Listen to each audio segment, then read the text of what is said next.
তাই হেডামালা জেনারেশন এরা আসলে পিস্তলের সামনে বুক পেতে দিতে শিখেছে।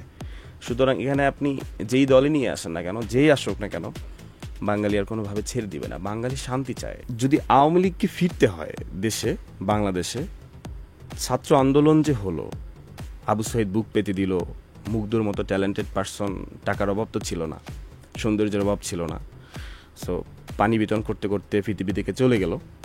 সো যেই বিপ্লবটা হলো আর কি, এইরকম একটা বিপ্লব ঘটিয়ে আওয়ামী লীগকে আসতে হবে।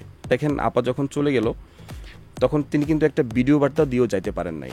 এখন বসে আছেন, কাউকে দেখে বলছেন যে আমি তোমাকে ভালোবাসি, আবার বললেন যে না আমি তোমাকে ভালোবাসি না। মানে একটা মুখে দুটো কথা বললেন আপনি, মানে আপনি না, মানে যে বললো, যে সে বলল আওয়ামী লীগের আর কোনো দায়িত্ব নাই, তারা আর কখনো দলে ফিরবে না। এরপরে আবার নানান দিক থেকে, নানান দেশ থেকে একটু সাপোর্ট পেয়ে আবার বলল যে শেখ হাসিনা মানে আপা জননেত্রী, পবিত্র জান্নাতি মানুষ যিনি, তিনি আসলে পদত্যাগই করেননি। তো এক মুখে তো দুইটা কথাই বললেন ভালোবাসি, আবার বললেন ভালোবাসি না।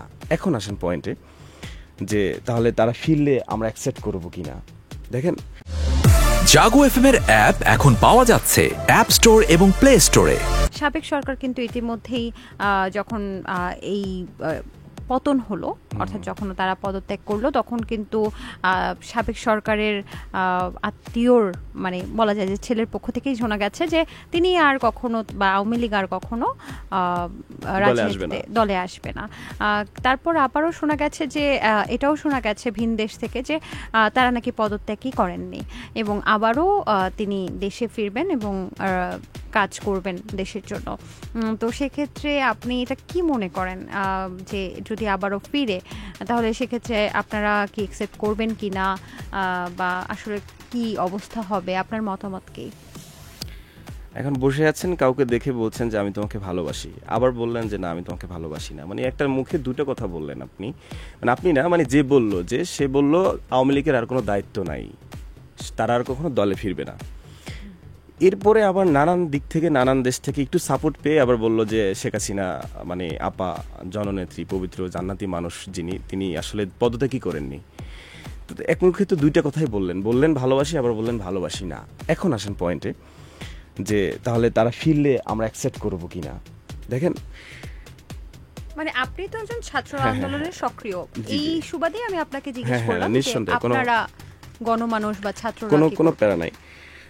আপনার যদি আওয়ামী লীগকে ফিরতে হয় দেশে, বাংলাদেশে, ছাত্র আন্দোলন যে হলো, আবু সাইদ বুক পেতে দিল, মুগ্ধর মতো ট্যালেন্টেড পার্সন, টাকার অভাব তো ছিল না, সৌন্দর্যের অভাব ছিল না, সো পানি বিতরণ করতে করতে পৃথিবী থেকে চলে গেল।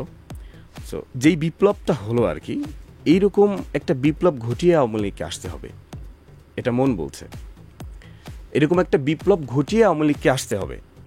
কেমন বিপ্লব? সেটা কি ছাত্রদের পক্ষ থেকে যে বিপ্লব হলো সেটা? আমি বলছি হোল বাংলাদেশের, আমরা যে এই যে আন্দোলনটা গেল, এক দফার আন্দোলনটা যেটা হলো, এটা দেখেন এক্স সেনাবাহিনী কর্মকর্তা যারা আছেন, কবি সাহিত্যিক, জার্নালিস্ট, আপনার হচ্ছে অভিভাবক, আইনজীবী, সর্বস্তরের মানুষই কিন্তু বের হয়েছে। রিস্কাওয়ালা দেখছেন এক হাত দিয়ে হ্যান্ডেল ধরছে, আর এক হাত দিয়ে স্লোগান দিচ্ছে।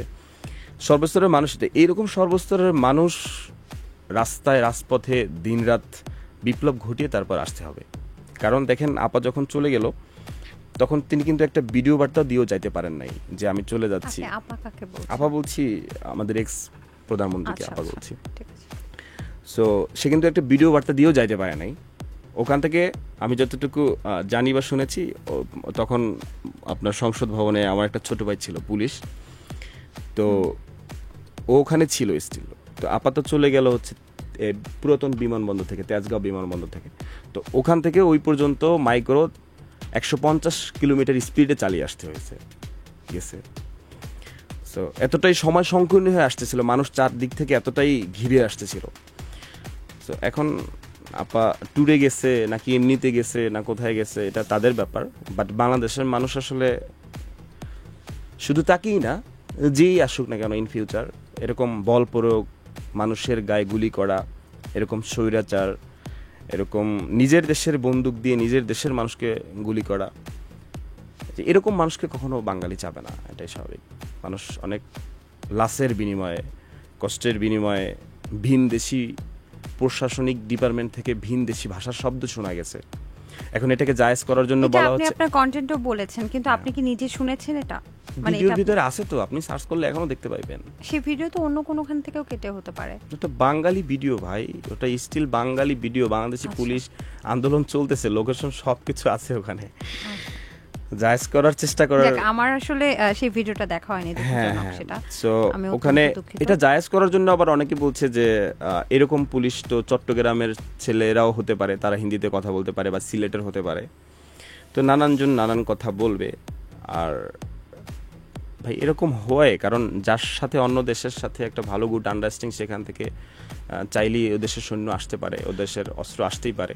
দ্যাট মিন্স আপনারা আর মানে মেনে নেবেন না? আমরা তবে না, বাঙালি, বাংলাদেশের মানুষ, আচ্ছা। লাল সবুজের মানুষ।